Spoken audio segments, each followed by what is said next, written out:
Assalamualaikum warahmatullahi wabarakatuh.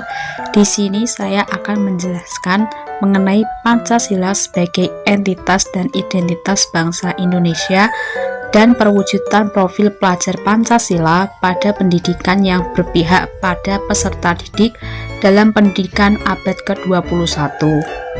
Yang pertama adalah kebinekaan. Masyarakat Indonesia hidup tersebar dari Sabang sampai Merauke yang terdiri dari ribuan pulau serta dikelilingi oleh lautan. Keragaman budaya dari suku, ras, agama yang merupakan kekayaan yang membentuk identitas bangsa Indonesia. Untuk melestarikan kesatuan dalam kebinekaan budaya, agama, dan kepercayaan, maka diartikulasikan dalam 5 sila atau Pancasila sebagai dasar negara. Lalu, para pendiri bangsa telah menggali nilai filsafat hidup dalam dasar negara.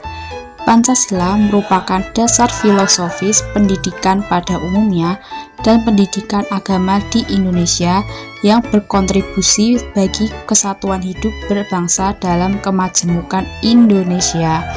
Nilai-nilai Pancasila menjadi dasar pengembangan paradigma pendidikan transformatif untuk melestarikan kemajemukan budaya, agama, ras, dan suku di tengah tantangan dan ancaman disintegritas bangsa.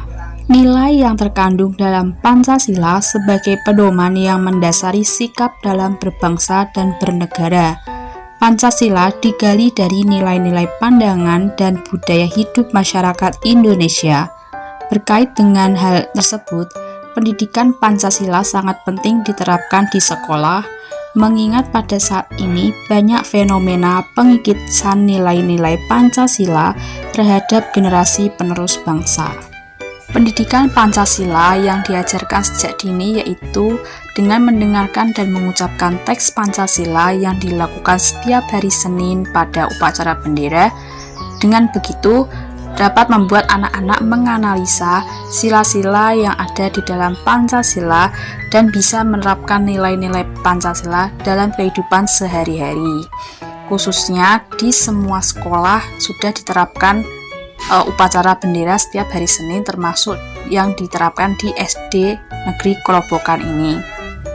Pengamalan sila pertama Pancasila misalnya dapat dilakukan ketika membiasakan berdoa sebelum dan sesudah pembelajaran yang bermakna mensyukuri ketika kita mendapatkan nilai bagus, serta biasanya di SD Negeri Kerobokan melaksanakan sholat zuhur berjamaah di masjid di sekitar sekolah. Kemudian sila kedua Pancasila yang diamalkan di SD Negeri Kerobokan yaitu dapat membiasakan anak-anak untuk saling tolong-menolong, berbagi, dan tidak membeda-bedakan teman, serta juga saling bergotong royong ketika ada temannya yang sakit, ada teman yang sedang kesusahan. Biasanya anak-anak mengadakan menjenguk bersama temannya ketika mengalami suatu musibah. Pada sila ketiga penerapan ini di dalam kelas biasanya diadakan dengan adanya regu piket, sehingga mereka dapat bekerja sama dalam membersihkan kelas, sehingga guru juga dapat melakukan pembelajaran dengan permainan yang membutuhkan kerjasama antar tim. Kemudian mereka juga akan melakukan diskusi bersama dalam satu kelompoknya. Kemudian sila yang keempat yaitu siswa dan guru melakukan musyawarah ketika mengambil keputusan seperti pemilihan ketua kelas, kemudian berdiskusi mengenai materi pembelajaran yang sedang berlangsung, serta siswa diajarkan untuk berani berpendapat, menghargai pendapat orang lain, dan menerima hasil keputusan bersama. Serta pada saat awal pembelajaran, guru dan peserta didik juga membuat kesepakatan kelas untuk tiap semesternya. Kemudian yang terakhir yaitu sila kelima. Di sini anak-anak diajarkan untuk berhemat dengan cara menyisihkan uang sakunya atau bisa juga dengan cara menabung. Kemudian guru juga harus bersikap adil kepada semua peserta didik tanpa memandang status dan latar belakang mereka. Selain itu, anak-anak juga diajarkan untuk bertanggung jawab terhadap tugas-tugas yang harus mereka selesaikan ketika di sekolah ya diselesaikan di sekolah, dan kalau disuruh menyelesaikan di rumah, mereka juga akan menyelesaikannya harus di rumah. Nah, jika anak-anak diterapkan nilai Pancasila sejak dini di sekolah maupun di rumah, maka diharapkan mereka akan tumbuh menjadi generasi penerus bangsa yang bermoral Pancasila, dan pada kurikulum Merdeka ini juga ditekankan penguatan karakter yang disebut dengan profil pelajar Pancasila. Nah, profil pelajar Pancasila ini berperan sebagai referensi utama yang mengarahkan kebijakan-kebijakan pendidikan, termasuk menjadi acuan untuk para pendidik dalam membangun karakter serta kompetensi peserta didik pelajar Pancasila.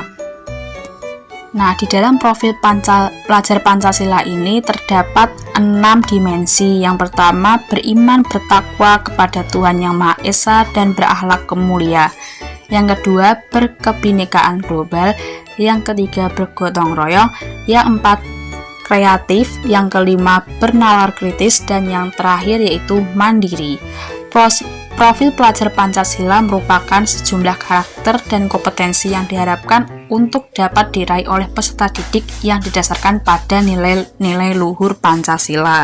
Kemudian ada beberapa hal yang dapat dilakukan dalam mewujudkan profil pelajar Pancasila. Di antaranya yaitu mengawali dan mengakhiri pembelajaran dengan doa dan ucapkan salam. Yang kedua, memutar film dan cerita inspiratif dalam kegiatan pembelajaran. Yang ketiga, memberikan motivasi yang dapat membangkitkan semangat peserta didik. Yang keempat, menanamkan kebiasaan disiplin positif seperti gotong royong, piket, serta penugasan. Yang terakhir, melibatkan peserta didik dalam pembelajaran seperti mengajak diskusi selama proses pembelajaran berlangsung. Demikianlah Pancasila sebagai entitas dan identitas bangsa Indonesia serta perwujudan profil pelajar Pancasila pada pendidikan yang berpihak pada peserta didik di abad ke-21 ini. Sekian dari saya, wassalamualaikum warahmatullahi wabarakatuh.